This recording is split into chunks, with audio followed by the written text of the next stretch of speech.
Hello, folks. I'm David, and this is From the Hip podcast. And as always, we're shooting in the Say What podcast studio, and we're sponsored by the Covenant Studios. I have a beautiful young lady with me today. Her name is Sherry, and she's a singer, a mom, a grandmom, and all kinds of different things. So, Sherry, introduce yourself and tell people about you. Hi, I'm Sherry Gutierrez, and I am the lead singer for Eva Cora, hence the hoarse, raspy voice today. I was screaming last night. It's very difficult. It's very difficult balancing out all of that, trying to be a mom, a grandma, band practices, gigs, traveling. It's very difficult. You forgot husband. And I do have a husband, yes. Yes. He is the drummer in the band as well. Well, at least you get to travel together. That's true. That's true. That's one of the benefits of Eva Cora is that we're all a family band now. We're all cousins, and except for him, which he's my husband and not my cousin. But we're all cousins. You're not from Arkansas, then? We are not. So where are you from? I'm from Lake Worth. Oh, really? Mm-hmm. Born and raised. And so you've always lived here all your life? No, I lived in LA for a while. I lived in Hawaii for a while. Lived in Florida for a while. But I always seemed to migrate back to Fort Worth. So did you like Florida or Hawaii or? I liked Florida. I didn't like getting bit by brown recluse. I didn't like the snakes. I didn't like the hurricanes. The weather was amazing.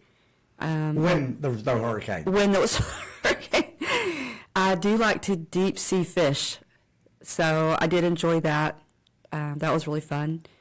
But other than that, I was kind of ready to come back to Texas. So how did you get into singing? When I was little in high school, we had, even in junior high, we had talent shows back then. And I was always very active in the drama club, acting, singing, dancing, whatever I could to get in front of a crowd. So it started at an early age, around 9 or 10. Oh, really? Mm-hmm. So have you singing always been your job? I was a bartender, and I was actually a stripper for many years. Okay. So I've always been, I do like people. I like people a whole lot. So I've always liked working in the club industry in some aspect, whether it be entertaining, singing, bartending, dancing, whatever. I like the entertainment industry. Well, you know they also sing, and there's people in church. Right. So, and I did that too. Oh, did you? Yeah. Yeah, I was in the church choir. At an early age or?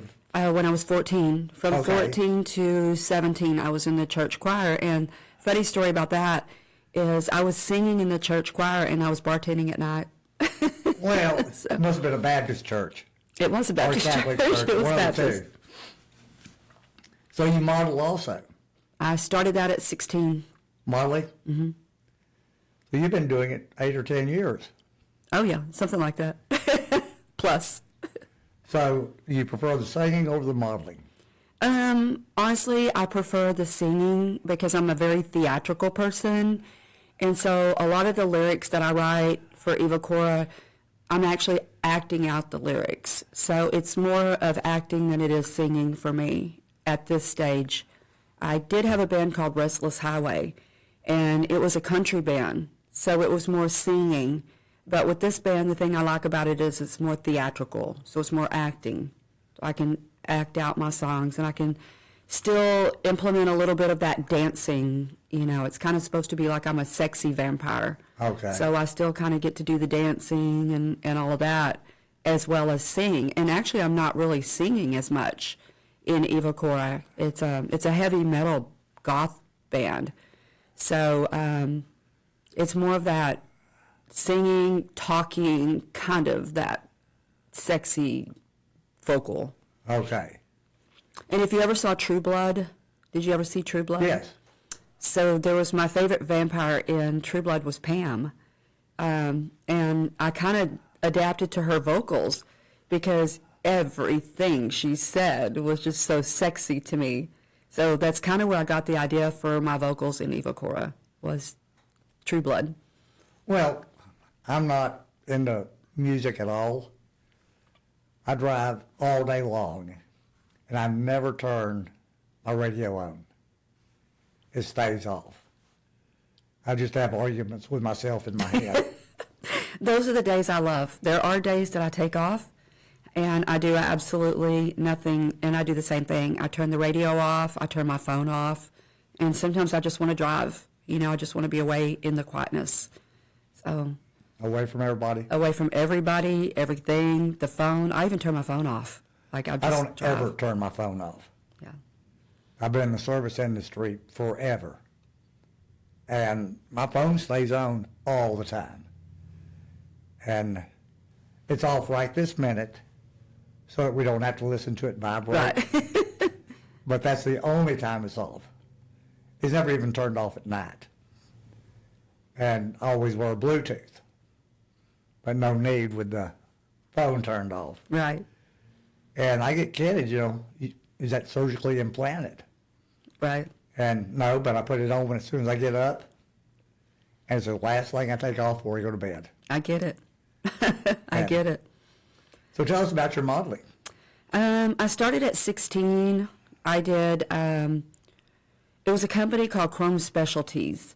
And what they did is they sold accessories for Harley Davidson. And it's been a long time, so I don't know if they're still affiliated or anything. But I started off at 16, and I was, believe it or not, I was modeling underwear that said Harley Davidson on the butt. So my first modeling job, all you could see was my butt and Harley Davidson. And then that kind of progressed into me wearing, some of their, for Harley Davidson. And then I did a shoot with Jackson Charvel, and they combined it into one. I was sitting on a Harley with a Jackson Charvel in my hand, which is a guitar. Okay. So I was sitting with a guitar in my hand on a Harley Davidson. So they did two shoots at once. I had Harley Davidson on one side, Jackson Charvel on the other, and they were both shooting. Do you remember what you were wearing? Oh, yeah. I was wearing a wet look bikini. And back then, not that many girls were modeling in thongs. So it was a wet look. They call it PVC, but it was a wet look thong and a wet look, bra top to match it. Right. I was wearing that sitting on a Harley with a guitar in my hand. So that was my first actual real modeling job. And then you continued it? Yes, I did a magazine called Hot VW, and it was tricked out Volkswagens. They do all the lowering and custom paint jobs and all that. So I did their magazine, which was pretty fun. I would think that would be fun. Yeah, that was fun. That was a fun one. And then I did a couple of bikini shots. And shortly after that, from 16 to 18, I bartended. And then when I was 18, I started modeling more full-time. So I was doing more modeling and still doing some bartending at night, but mostly just modeling. And then I got into acting. And when did you start stripping? Believe it or not, I was 30. I started stripping when I was 30, on my 30th birthday, as a matter of fact. They got me up on stage, and I had just had a little bit of enhancement, and it was just healing, and they got me up on stage on my birthday, on my 30th birthday. So that started it. Yeah, I got a little taste of what it was like, and I liked it. Yeah, performing in front of people. Right. And also, I lived in a house with 5 girls. We're still all best friends today. There used to be a Saturday night skit, and they would always say, "Jane, you ignorant slut." And so we called ourselves the Jane Sisters. And so we'd be, "Jane, what are you doing?" Like Shirley Jane, "What are you doing?" "Becky Jane, what's up?" And so we lived in a house with 5 girls, and they were all doing Playboy lingerie at the time. And I was asked to do Playboy lingerie, but I chickened out. So I didn't do it. Why? At the time, this kind of goes back to my childhood, but I had a very serious accident when I was 6, and I tore my pancreas, and I was legally declared dead. and I had like this little scar on my stomach. And I didn't know anything about airbrushing or, Photoshop or anything like that. So I was very, very shy about the scar. I would always wear things that covered up the scar, when I was doing photo shoots or anything like that. And I just didn't want the whole world to see that. So I think that's why I chickened out. And when I knew they were going to be shooting in the daylight, Oh, I chickened out. But they all continued, and they all danced. So I just kind of joined in with the dancing with them, and we had a blast. We made a lot of money. We had crazy parties all the time. Ironically, I didn't drink, smoke, or do any kind of drugs. And so, but I was known for putting on some pretty crazy parties in that time. was this in Lake Worth, or where was it? No, we actually lived in North Richland Hills. Oh, okay. We're here locally. Yes, we rented a house. We had a 3-bedroom house. The funny story about that is there were 5 of us girls. We had a 3-bedroom house, and we had a huge king-size bed, and we would all just talk stories until 5 in the morning where we would just crash together.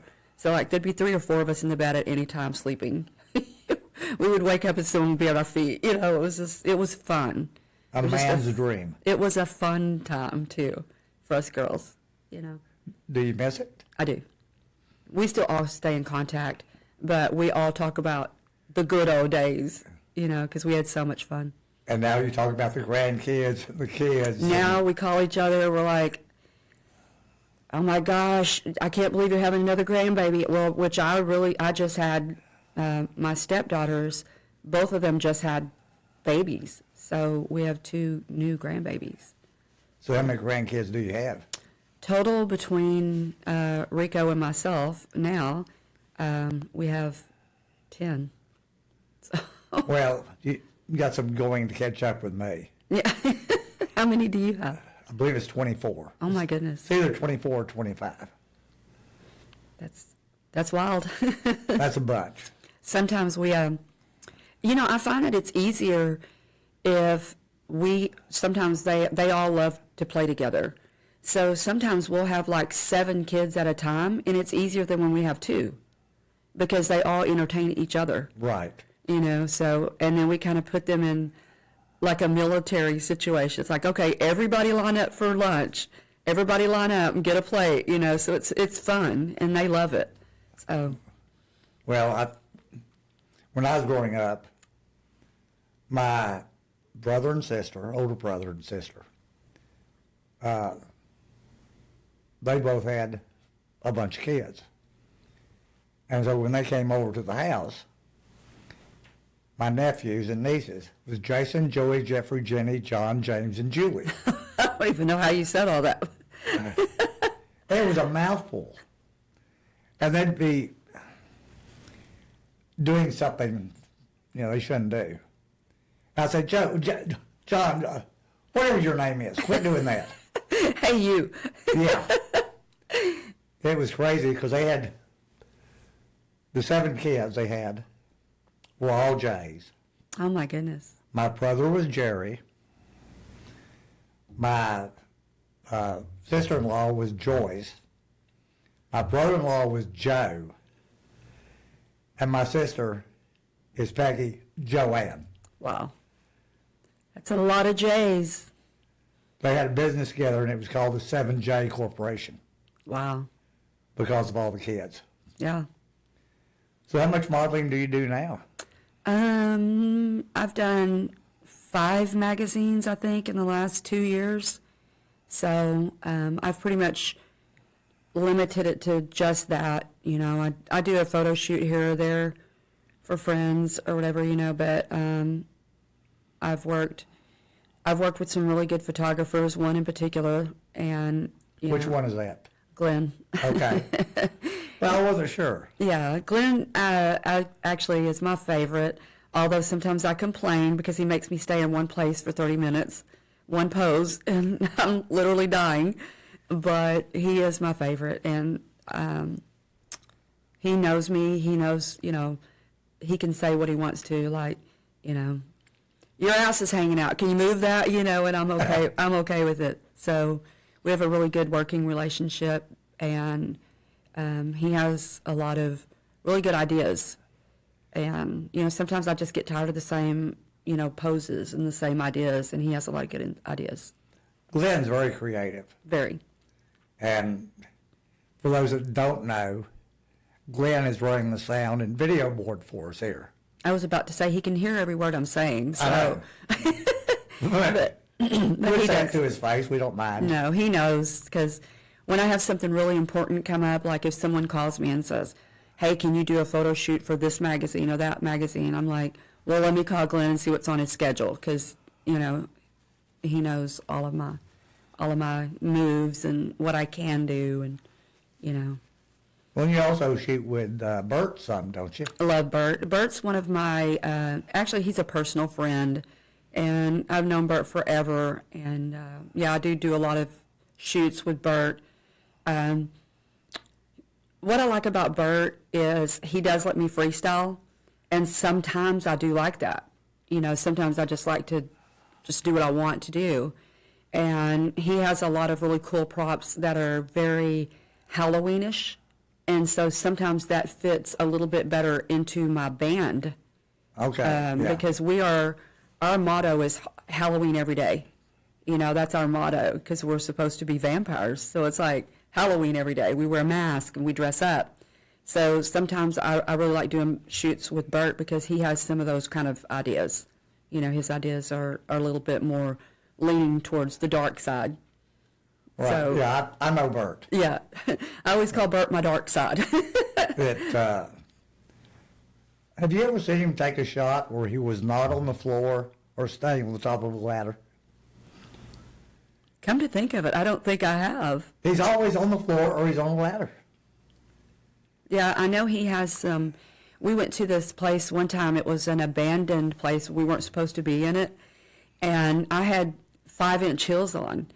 And I remember everybody trying to help me over the fence, because he will take us to some places that that are restricted. They're Right. condemned. I was literally standing on broken glass at any moment. And then we had a abandoned elevator we were shooting in. So at any time I could have fallen 4 stories down. So it's a little bit of danger element involved when I shoot with Bert also. Was this the old Swift building? Yeah, it in was. Stockyards? It was, yeah, the Stockyards was, yeah. And with graffiti all over the walls, and Homeless people as you all walk the in. homeless people and the broken windows. There's glass everywhere. But it was fun, so, Yeah, I've known Bert for a while. yeah.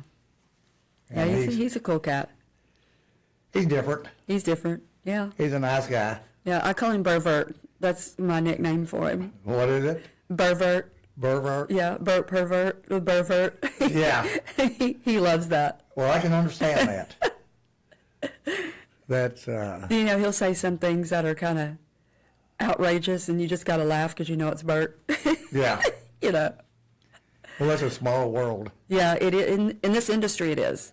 Because I have shot at Confident about 5 times now, and some of those have been with other photographers, which were very good as well. So And you're doing a shoot today, I believe, aren't you? I am. I'm doing a photo shoot with Glenn. For a Right. magazine again. For Sensual Magazine Yeah. for the cover of January. So I'm pretty excited about that one. Yeah, or I might just set in on that one. Yeah, that's going to be fun, because it's, as you can tell, I'm kind of like into the rhinestone and sparkly stuff, and that's what they want for the January edition. So I loaded up a whole luggage of my rhinestone wear for this coming up photo shoot today. You remind me of a brunette Dolly Parton. That's funny. I thought you were going to say Elvira, because everybody says that. But yeah, that's one of the things that, my parents loved Dolly Parton. And so I did kind of grow up on listening to their music. And I guess Dolly Parton and Cher are probably 2 of my hugest influences, because they're older and I'm older. And so to see them still doing what they're doing at their age just gives me hope, inspiration. You say they're older. I'm older too. I'm older too. Well, We're not getting any younger. But to be able to do what I do at my age today is a huge accomplishment for me. You know, it's like I'm not trying to compete with 21-year-olds, you know, and I'm not trying to compete with anybody. I just want to be me. And to be able to do it at my age feels great, you know. And how often do you sing? Professionally. Professionally, we try to play like every 2 or 3 months, which we're reconstructing our band, actually. And we took out the traditional keyboard sound. We had an amazing keyboard player. But we're taking out the traditional keyboard sound. We're kind of replacing it with some like more haunting sounds that are not really traditional. And so we may be looking for another guitar player to add to our band. So things are going to be changing. Our new CD we have coming up, we have like 6 songs, and they're going to be a little different than the first. So we're looking forward to that. And then after that, we'll be playing a lot more often. Okay. So we're playing New Year's Eve at the Haltom Theater, and there's a lot of other really good bands that are playing too. So we're looking forward to that with the new players. Do you play there very often? Yeah, we play there a lot. That's one of our favorite places. There's not that many places around that's still original music because we write all of our own. You know, we don't do any covers at all. So there's not that many places around that still will let you do that. They want the tribute bands, the cover bands. You know, they like those, but there's very few, and the Haltom is one of our favorites. So I didn't know that. we're an all original band, and I don't know if you go on Facebook very often, but a lot of the musicians talk about that on Facebook. It's like we're limited to a lot of places we can play locally that still allow original music. So we want to encourage people to support your local bands. Okay. So do you have any albums out? We have a CD right now. It's a 6-song CD, and we're in the process of recording another 6 songs. But like I said, they're going to be a little different, so they're going to be on 2 separate. 2 separate CDs? You'll still be able to get the old one, but the new one will be, our music will be a little bit different. And I assume you sell them? Yeah, we sell them at our gigs, and then we'll sell them online. We're on everything now. We're on, Amazon, Spotify, YouTube. We're on pretty much every social media outlet. And how do they find you there? You can just Google and find it under Eva Cora, and it's weird because it's EVAKORA. I was just going to ask. Some people look for the CORA, and that's how we originated the band name. We were recording. We were in Louisiana, and we went to a graveyard that they told us we couldn't go to. It was haunted. So we weren't supposed to go to this graveyard. So, you know me, I climb over the fence, and I get everybody else to climb over the fence. And we did some shots in the graveyard, and then they said, after dark, you definitely don't want to go to this graveyard. Of course, after dark, that's exactly where we And it was really weird because I saw a figure, and I wrote a song about it. Figures appearing around every grave is in one of our songs. And it was weird because we could actually we saw some things in the graveyard. And one of the most famous vampires that's buried there, her name is Eva. And another famous vampire is buried there named Cora. And I was like, God, do we want to go with Eva? Do we want to go with Cora? And then one of the guys in the band said, let's just call it Eva Cora. And we were like, that's perfect. There you go. So that way we could have both of the famous vampires in our name.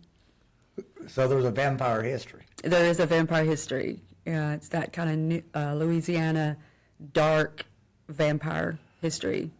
So, yeah. So how did you end up in the vampire realm? It's crazy. I was in a country band in Restless Highway, and we had a huge management company. And at the time, I listened to Fleetwood Mac when I was young, but I've never really followed Stevie Nicks after she went solo. And so I had nothing to go back and listen to as far as time-wise. I just didn't have time, to go research all that. And so I wrote my first song with Eva Cora. It's called Say Goodbye. With Restless Highway. It's called Say Goodbye. And I wrote that song, when I started singing it, my voice just came out in my natural voice. And so when we recorded it, everybody said, "You sound exactly like Stevie Nicks." And I was mad, because I didn't want to sound like anyone else, and I didn't know who she really was. So I was like, I don't want to sound like Stevie Nicks. I want to sound like me. And then it forced me to go back and listen to Stevie Nicks. And then I was amazed. How much and you then, sound alike? Then it was a huge compliment. Because at first I was mad, and then it was a huge compliment. I was like, oh, my God. And at one point, she was actually interested in one of our songs. And so our management company had affiliation with Garth Brooks. And so he decided to go back on tour. And then we got a different management company, and they said, you're really too rock to be country. Would you consider doing like a female typo negative-ish? And I said, I'll try anything, as long as I don't have to be the one screaming, Yeah. I'll try anything. So we tried it, and then the first time we recorded, I just started thinking of the Pam voice, and I just kind of added it into the songs because I wasn't trying to sing it like I was going to sing it. I just wanted to have something where the band would have something to refer to so they could stay on track. Like when a band is writing a song, you've got the drummer, the bass player, and the guitar player. They're writing. They're trying to jam to come up with a song. So they don't need my vocals in there at that time. But just to keep them together, I was just kind of going, sitting. I would just start doing that, just talking. And then I was like, you know what, that sounds kind of cool with what they're playing. So then I just started talking like Pam, the vampire, from the show. And so whenever I did that from True Blood, I was like, she kind of fits in what we're trying to do. So instead of just like a typo negative, maybe we should just do like a vampire-ish theme. So we talked to the management company, and they were like, yeah, that'd be great. So we sent them a couple of just a little snippets of what it sounded like, and they loved it. So it just took its own course from there, and the guys decided they wanted to wear masks or paint their faces and dress up like vampires. So everybody had their own personality, and it's just a really cool vibe. It's like Halloween, Well, that is cool. Yeah. So I love it. It's, like I said, it's hard. Do you throw candy out at your performances? No, but we are thinking about this. I have an IV set up on stage. I have IV bags of, it's actually, Kool-Aid. Right. But it looks like blood, with the stand and everything. We have the IVs going out. And so we're thinking about doing like some little blood packets, and, the Eva Cora blood, and like throwing them out to the crowd. So I'm thinking about doing that. I think that'd be kind of cool. Well, that would be. Yeah. Give them something to take home. Like they attended one of our shows and they brought the blood home. There you go. But it's fun. And like I said in the beginning, we were slowed down because we were putting together some new members, and it's hard to get, 5 people together on a schedule when they can rehearse, and they've got families now, and it's a little difficult balancing our schedules. My stepdaughter lives with me. One of my stepdaughters lives with me, and our grandchildren. So, I'm helping raise a 7-year-old, a 9-year-old, and now a newborn. So between that, work, modeling, acting, and the band, I'm always busy. And so sometimes people get mad at me on social media. It's like, I've messaged you 20 times and got no response. I don't have time. Right. Well, I understand. It's like, I'm sorry, I'm trying my best, but I just sometimes, and I am sorry, I do try my best to answer everyone back, because every single person matters. So I try to answer everyone back. Usually that's laying in bed at midnight, waiting to fall asleep, and I'm on my phone just trying to answer everybody back. you know. Oh, I understand. Because I want to keep it on that personal level, you know. I don't want like a management company or a social media person, because a lot of the big people, they have someone who does that for them, you Right. know, and I don't ever want to get to that. I want to always be able to communicate with our fans, you know, Well, one-on-one. 18 months ago, we went to online booking for the studios, and I missed the personal contact. Yes, absolutely. I can see that. Yeah, because it's like I answer all phone calls. Because I never know when somebody's calling about the studio, whether it Right. be the Photography Studios or this studio. Right. But what I don't like is looking at the calendar and saying, oh, Jackie's shooting today. I wonder who Jackie is. Right. Yeah. Because I don't know him. And so I like the personal contact. That's one of the reasons why the podcast runs the way it does. Yes, I agree. I want to get to know people. I agree 100%. And it's just like we're trying to answer those messages back, you know, that helps us sell tickets too, because, you know, sometimes I have a group of girls that they'll message me and they'll say like, hey, we're going to be driving down from Oklahoma. We're going to need 15 tickets. You know, I wouldn't have sold those 15 tickets if I didn't answer back those messages. Right. So, you know, and plus I like, one of the biggest things that I loved was when I had some girls message me and they said, is it okay if we dress like you tonight? And I said, I would love that. And when you look out in the audience and you see people singing the lyrics to your songs and they're dressed like you, it's an amazing feeling. You know, it's just like an adrenaline rush. You know, you're just like, wow, that's cool. My younger brother, Chris, we did a podcast with him yesterday. And he looks very, very similar to Sam Elliott. Wow. The huge handlebar mustache, the white hair, everything. And he was telling us that he signed over 200 autographs Wow. because people see him and they run up and say, Are you Sam Elliott? can you, and he doesn't answer, he says, they say, could you sign this for me? Mm-hmm. And he'll sign it. In his own name. He doesn't say which name he put on it. That's funny. It was.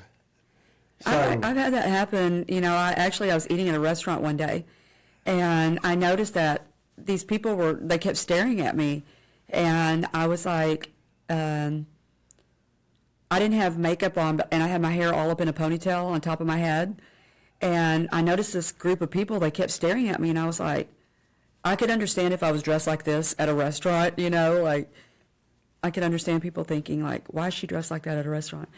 But I wasn't, and I had this guy, he turned around and he said it under his breath like a cough. He kind of went, Eva Cora. And I was like, and so then I turned around and I said, yes, I'm the singer for Eva Cora, because I knew he was trying to get me to do it. He was saying under his breath, he didn't want to go, are you, you know? And that was cool, because they asked me to come over, and they had me signing napkins at the restaurant. So that was cool, you know, that they recognized me even not with makeup on or anything like that, because, you know, during the day I don't wear makeup at all. In fact, I don't either. In fact, I don't like makeup. Like, I have no face makeup on right now. I just, you know, like, I like a little blush, you know, like, but I don't like anything on my face. I just don't like that feeling of that face. Well, I understand. I'll put a little glitter on or something if I'm doing like a podcast today, you know, but I don't wear like eye makeup and all that. I don't wear all that during the day. Well, stay away from the glitter. Yeah, for photo shoots, it's not good. Yeah. Yeah, it isn't. It really isn't. Yeah. Just a tiny bit for sparkle and shine, and that's enough. I know I see girls do that all the time. You know, I see like pictures of girls that are just covered in glitter in their hair and their face and all that, legs, and I'm like, doesn't the lights mess that up for photographers? When you go to retouch, you'll see these sparkly spots. Oh yeah. And it's really bad when it's just random. Mm-hmm. Because then it looks like some's been wiped off. Yeah, it looks out of place. Yes, I can see that. And glitter we have banned in the studio because you cannot get that stuff up. Mm-hmm. It multiplies or something. It takes forever to get it all up. Oh, I can imagine.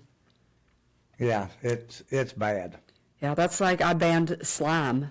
I don't know who invented slime, but it's a furniture ruiner. Oh, is it? It's completely impossible to get out of your furniture, your rugs, everything. And so all the kids nowadays, they love slime. So we went back to the old-fashioned Play-Doh.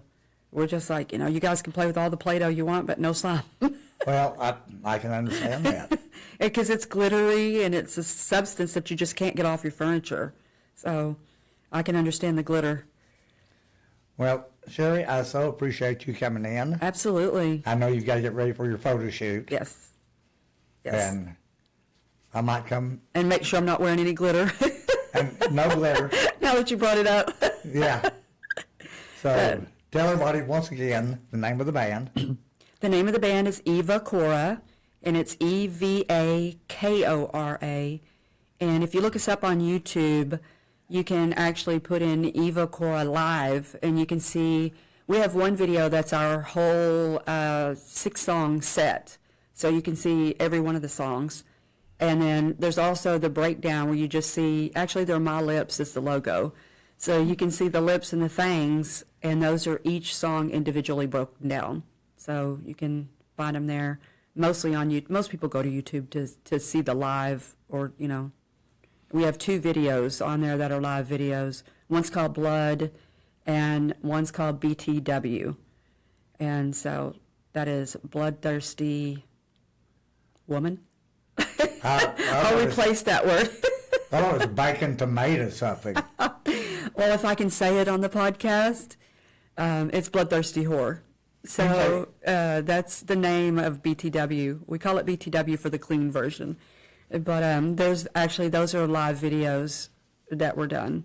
So you can see those. But, yeah, we're pretty much on every social media. So just you can Google it and it'll pull it all up. Well, I think it was our second or third podcast.